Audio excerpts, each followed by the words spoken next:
what is happening there?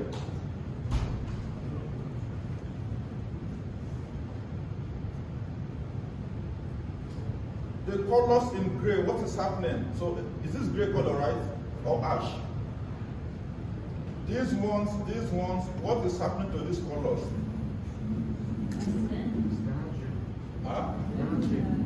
Handshake. How can we prove that? Sin, acknowledge. The sin that. Say it correctly. Not since acknowledge. Say it correctly. You're on the right track. Three-way handshake. Yeah, but what are the commands that will tell us it's three-way handshake? They are right there on the screen for you. Who is correct? All of you are correct. But you have to be sure that, look here, sin, ag. That's a three-way handshake. If you have only sin and ag, it's not the same thing. So for us to be sure, sin, ag. So we are looking at for the combination, which means something establish a connection, open a socket, and they can do some things inside it. So those things are what you're looking. And look at the color again, the same color for three-way handshake, sin, ag again. Which means the colors tell us some things. And you can change the colors to your own filter the way you want to make your work easier. So if I look at this like you've seen today, if you open this filter, whenever you see the color, is it ash or gray, you know there's a TCP three-way handshake going on there. Which means if there's a file transfer, it may come within that area.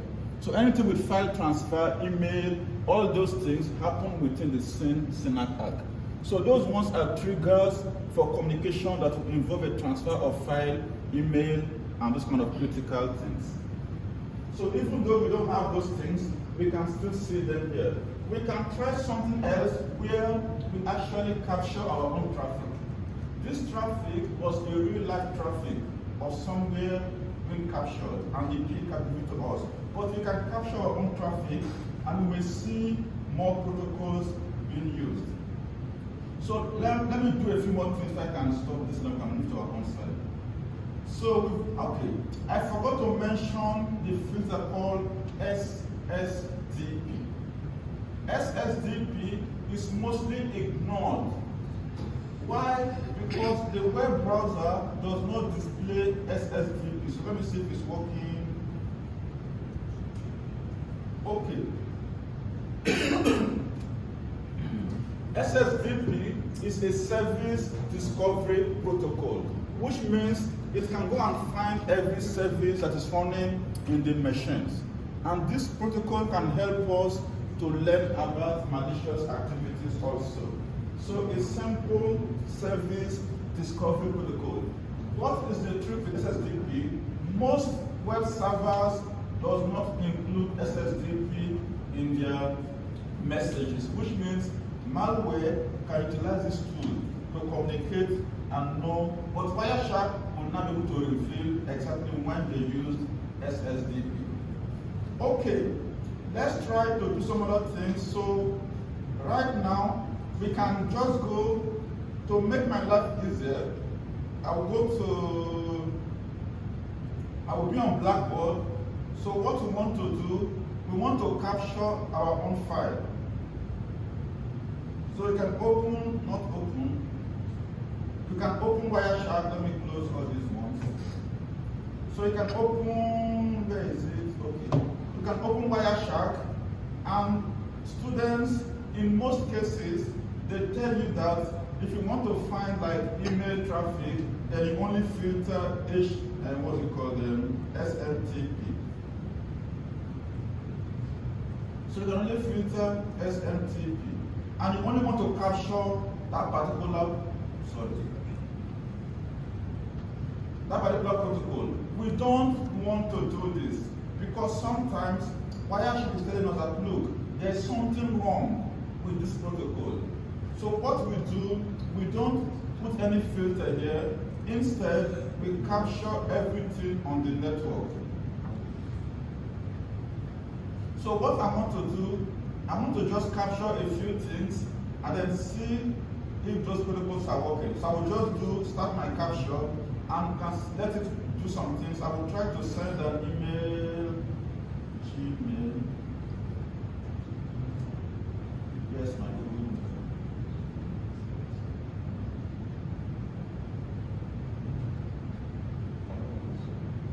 So just do some things, open YouTube, do a few things.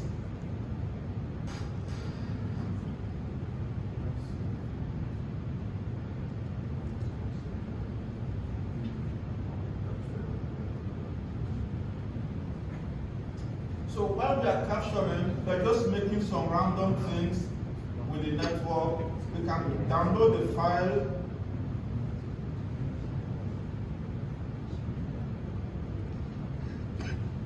We can copy a file maybe.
Okay, so now I've stopped my capture.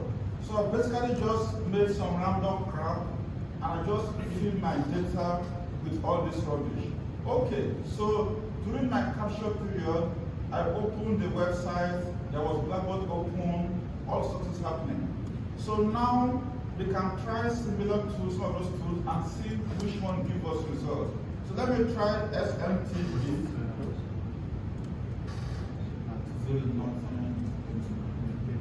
Let me try.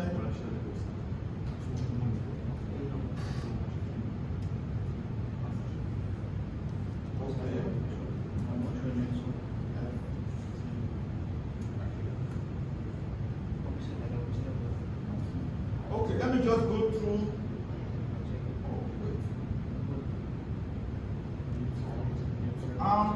So look at the server name from the filter we created.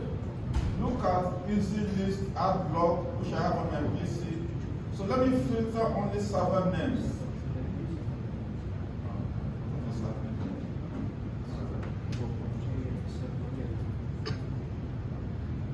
Okay, so it's saying that server name can be sorted with less than 10,000. So I've captured 2 million packets. So let me go and see. So because I captured too many packets, it can't filter those things I want to filter. So I don't have the time to go and look at all of them. Let me do the HTTP request. So HTTP request. Okay, so let's confirm now. So IP address that we have here, we see 10.10.16 something, all these ones, they're the ones that make a request. So which of them is my IP address? You can go to statistics. That was when I forgot to explain. So if you go to statistics, I'll come back to this. That's my So back to the one I forgot to do this for you. So if you go to statistics, and you can go to conversations. Under conversations, you have the option for the Ethernet. You have IPv4, IPv6, and the port numbers. So if you look at conversations, here we see 4 things, and most of them are from this to this, which means if you look at the IP address of this one, we know this IP address that is Nairobi, and we know this one as Naomi. And we can see that most of the conversations are coming from the IP address of Nairobi. So conversations are a shortcut to almost all our problems, because you can see we can filter based on the IP, and you see a lot of the IP address is coming from Nairobi to all those different people. And what is important, you can look at the packet size. And when you have big packet size, you can see what is going on there between those people.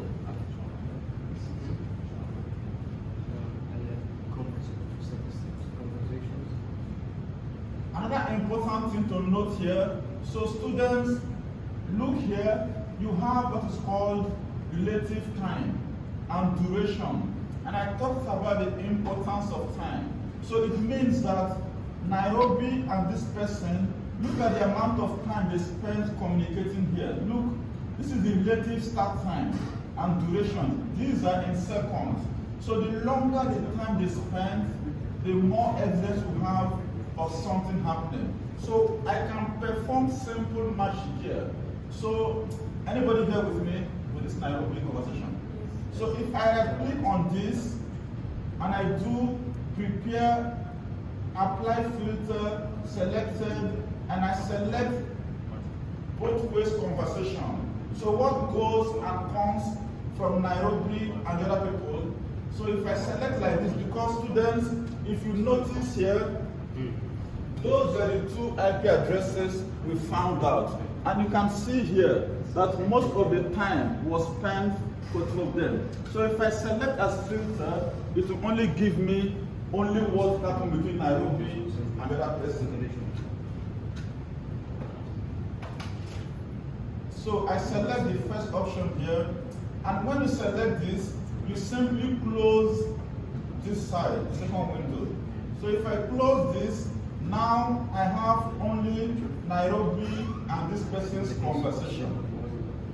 And now see, the filter is IP address is equal to Nairobi and IP address is equal to Naomi. This way, you know whatever was discussed between Nairobi and Naomi. If they exchange anything, you can see here now. So this is what we use these statistics to do. Statistics is something very important because it reduces the amount of time we spend trying to make a meaning out of the data. Again, on statistics, I can go back to, I can go to end point. So end point, what I have, okay, sorry, I have to close this filter. So if I go to the default area, statistics again, and I go to end point. And here, you can see all the IP addresses that were used. So everything that was part of the network, we reduce our problem and we know exactly every IP address that was used in the network.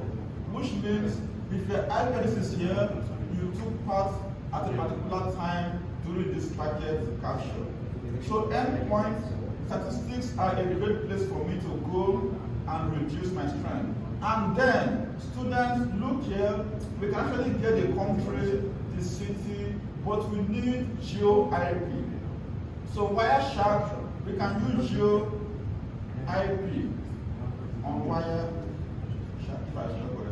So students, those that want to learn more, if I use geo IP on Wireshark, then the name of the city will appear there for me. And I can see the country where the packet is going to.